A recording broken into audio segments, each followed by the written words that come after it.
Hello, everyone. Welcome back to the Easy English Listening Zone. I'm Ethan, your host, and sitting right here with me is my amazing co-host and friend, Emma.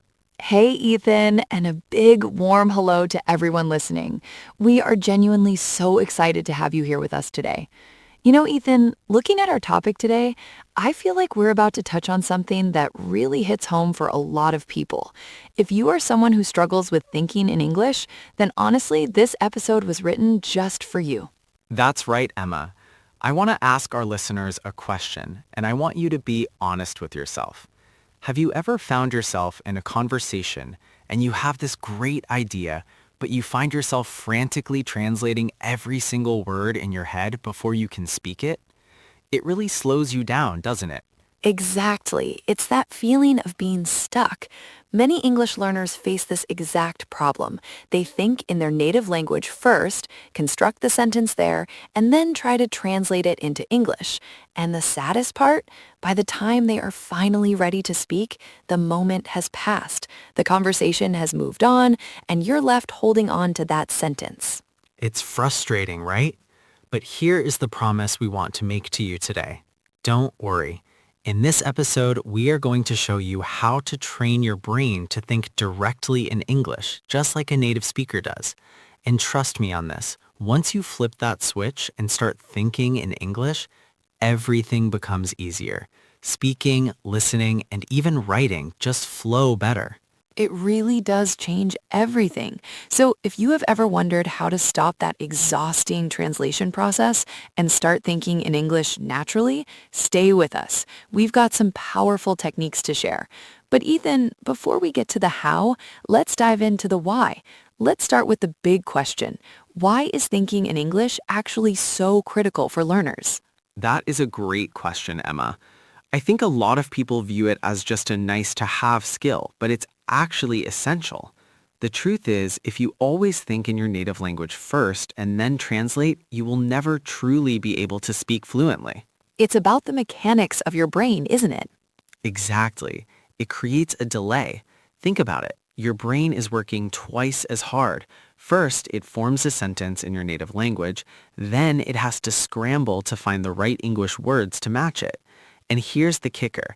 Sometimes the translation doesn't even make sense. Oh, absolutely. I see this all the time. It's like when someone translates the phrase, I am cold, word for word from another language. In their head, it makes sense, but they might say, I have cold, which just sounds unnatural in English, right?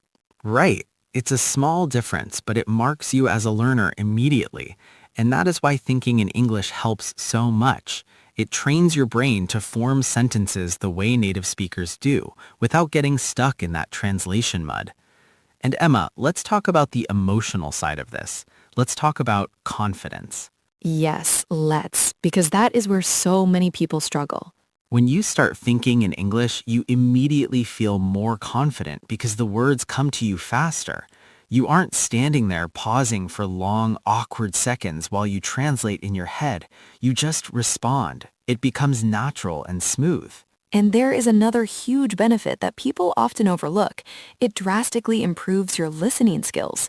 If you are thinking in English, your brain processes English conversations faster. You aren't trying to decode everything back to your mother tongue, so you understand people better and more quickly. That is so true. And it's not just in face-to-face conversations. It applies even when you're watching movies or listening to music. You start recognizing words instantly instead of trying to translate everything you hear. And Ethan, let's not forget one of my favorite points. Thinking in English also helps with pronunciation. That's a really good point. How does that work? Well, when you think in English, you start hearing the sounds in your head the way native speakers say them. You internalize the rhythm and the melody, which helps you speak more clearly when you finally open your mouth.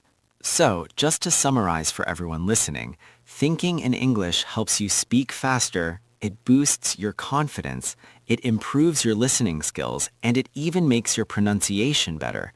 It's basically the master key to fluency. It really is. And now I know what you're thinking. You might be wondering, okay, Ethan and Emma, I get why it's important. I want that. But how do I actually train my brain to do it? Don't worry, we're going to break it down step by step. But before we get to the solutions, I think we need to be honest about the barriers. Let's talk about some common mistakes that stop people from thinking in English. I'm glad you brought this up. Now that we understand the why, we have to look at what holds people back. There are common mistakes that stop learners from training their brains, and honestly, many learners don't even realize they are making them. But the good news is, once you fix them, you will notice a big improvement in your fluency. All right, let's get into it. Mistake number 1. This is the biggest one. Relying too much on translation. This is the trap. If you always translate in your head before speaking, your brain never gets used to thinking in English directly. It's a safety net, isn't it? Exactly. It's exactly like riding a bike with training wheels forever. As long as the training wheels are on, you never really learn to balance. You need to trust your brain to form sentences naturally instead of always looking for the right translation to save you. I love that analogy. You have to take the training wheels off eventually. And that brings us to another common mistake, focusing too much on grammar while thinking. Oh, the perfectionism trap. A lot of learners try to make every single sentence perfect in their mind before they allow themselves to speak. But that actually slows them down terribly. Oh, yes, grammar is important, of course, but if you keep stopping to check every little rule, is this the right tense, is this the right preposition, you'll never speak naturally. Think about it. Native speakers don't sit there thinking about grammar rules while they're talking to you, right? Exactly. They just speak. And guess what? Even native speakers make grammar mistakes sometimes. It's part of being human. That is so true. Okay, mistake number 3, the fear of making mistakes. This is a big psychological barrier. Some people are so afraid of saying something wrong that they stop themselves from thinking or speaking in English at all. Right, they freeze. But we need to remember that making mistakes is how we learn. The more you practice thinking in English, the better you'll get. You have to let go of that fear. Don't be afraid to sound imperfect. Fluency comes with practice, not perfection. Absolutely. Embrace the messiness of learning. And finally, Emma, there is one more mistake that blocks thinking in English: not surrounding yourself with English. This is about your environment. If your daily life is full of your native language, your phone, your news, your conversations, your brain will naturally default to that language instead of English. Great point. If you only use English in a classroom or for studying, but not in your daily life, your brain won't switch to English naturally. It sees English as a subject, not a communication tool. And that's why immersion is so important. You need things like listening to English music, watching English videos, and reading in English to surround yourself. Exactly. So let's quickly recap for our listeners. The biggest mistakes that stop you from thinking in English are 1. Relying too much on translation, 2. Overthinking grammar while forming sentences, 3. The fear of making mistakes, and 4. Not surrounding yourself with enough English. If you're sitting there nodding your head, realizing you're making any of these mistakes, please don't worry. We've all been there. The good news is we're going to show you exactly how to fix them. That's right. Stick around because we are about to share some powerful step-by-step strategies to help you break these habits and start thinking in English naturally. You won't want to miss this. All right, Emma, we've covered the why and the mistakes to avoid. Now it is time for the most important part, the solution. How can our listeners actually train their brains to think in English? Yes, this is the exciting part. We are going to break this down into simple, powerful steps that anyone can follow. And I mean anyone, whether you're a beginner or advanced, these steps work. Perfect. Let's jump right in with step 1. This is the simplest way to start, and it's surprisingly effective. Name things around you in English. Oh, I love this one. It is such an easy habit to build because you don't need a textbook or a partner. You just look around your environment and say the names of objects in your mind. For example, if you are sitting in your room right now, look around. Don't think of the word in your native language. Just think bed, window, lamp, phone. Exactly. It sounds basic, but you're training your brain to label reality in English. And to take it a step further, once you're comfortable with single words, you can start describing what is happening. So instead of just looking at a cup and thinking cup, you can think, I am drinking coffee from my cup. Yes, that shifts you from vocabulary to actual thought. It helps your brain connect your everyday life with English, making the language feel more natural over time. All right, moving on to step 2. This one might feel a little strange at first, but bear with us. Talk to yourself in English. It does feel funny at the beginning, but honestly, it is one of the best ways to start thinking in English.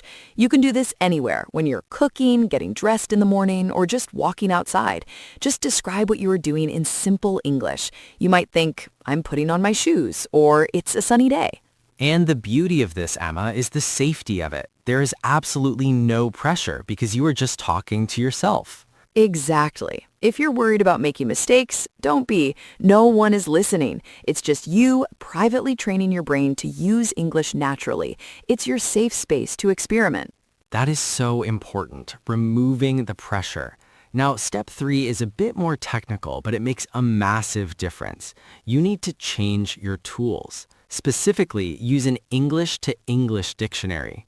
Oh, this is a total game changer. I see so many learners who still use dictionaries that translate words into their native language, but if you want to think in English, you have to stop that. Switching to an English to English dictionary forces you to process the meaning in English. Right. Let's give an example. Say you encounter the word excited and you don't know what it means.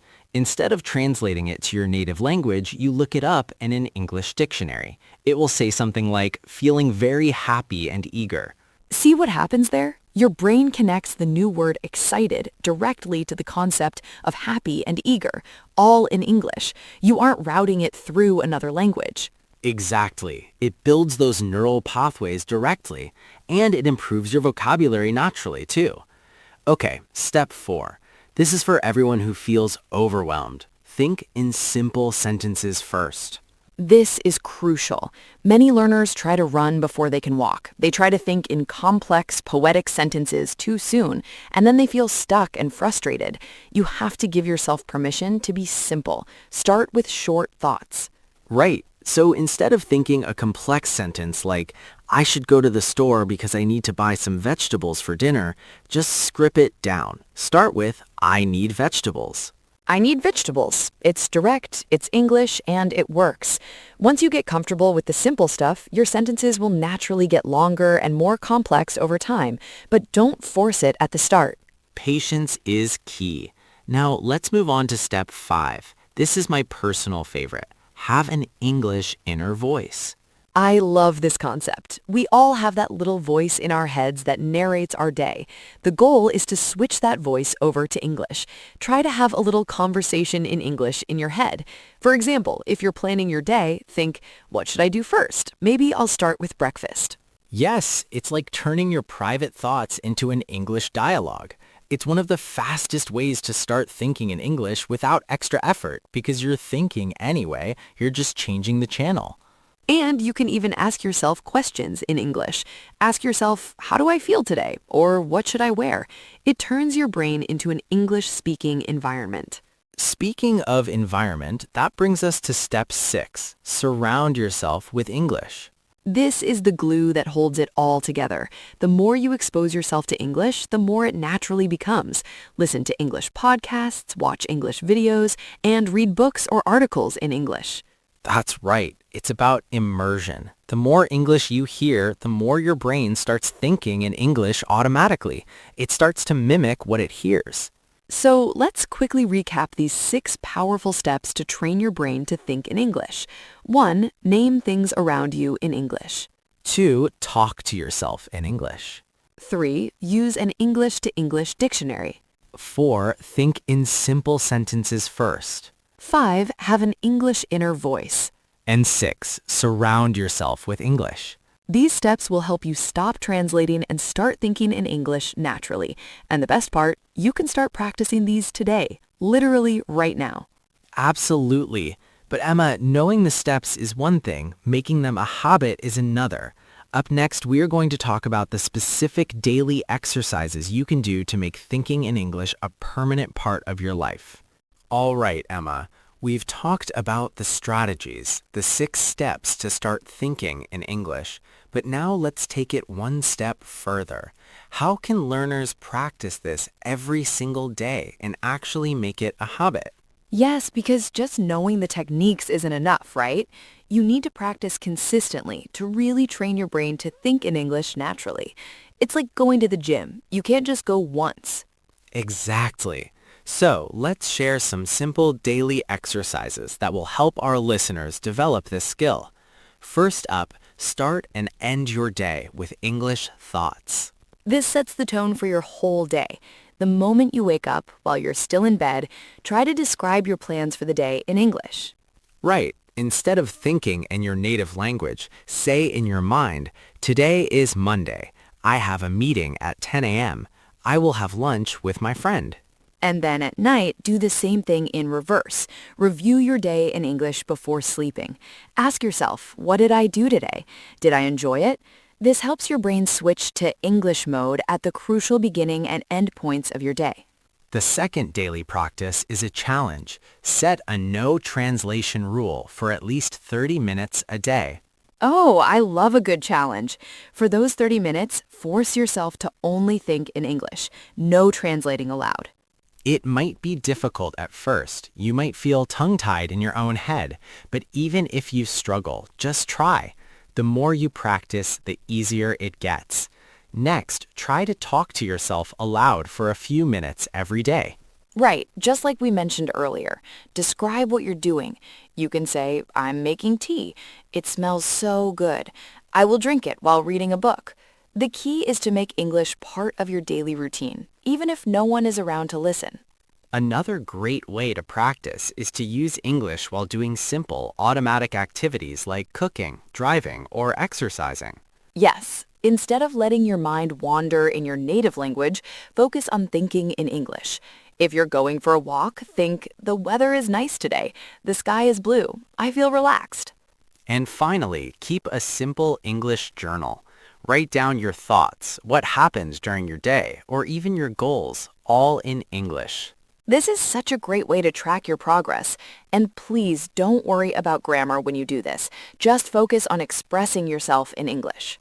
If you do these small exercises every day, thinking in English will become automatic over time. That's right. But Ethan, we have to be honest. Learners will face challenges along the way. It's not always smooth sailing. Absolutely. It's normal to struggle. The key is to overcome these challenges instead of giving up. So let's look at 3 common struggles. The biggest one is that learners naturally think in their native language first and then try to translate. Which slows everything down. The solution here is patience. Practice small English thoughts first instead of full sentences. Start with just words or phrases. And again, using that English to English dictionary helps your brain stay in English mode. Another common challenge is feeling stuck because you don't know the right word. This can be so frustrating.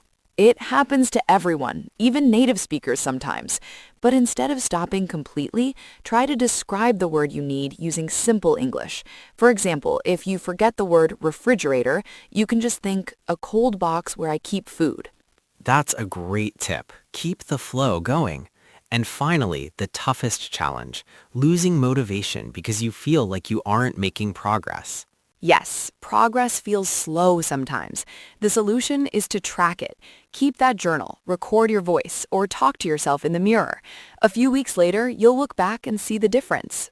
Thinking in English is a skill, and like any skill, it takes time. Don't be afraid of mistakes. Just keep practicing, and soon English thinking will feel natural. Wow, Ethan, we've covered so many strategies today. Thinking in English is a journey, but with the right mindset and daily practice, anyone can do it. Absolutely. Remember, start small, be consistent, and don't be afraid of making mistakes. Now, to all our listeners, what's one tip from today's episode that you are going to try first? Let us know in the comments. And if you found this episode helpful, don't forget to like, share, and subscribe to our podcast for more easy English listening zone tips. Keep practicing, keep thinking in English, and we'll see you in the next episode. Until then, happy learning!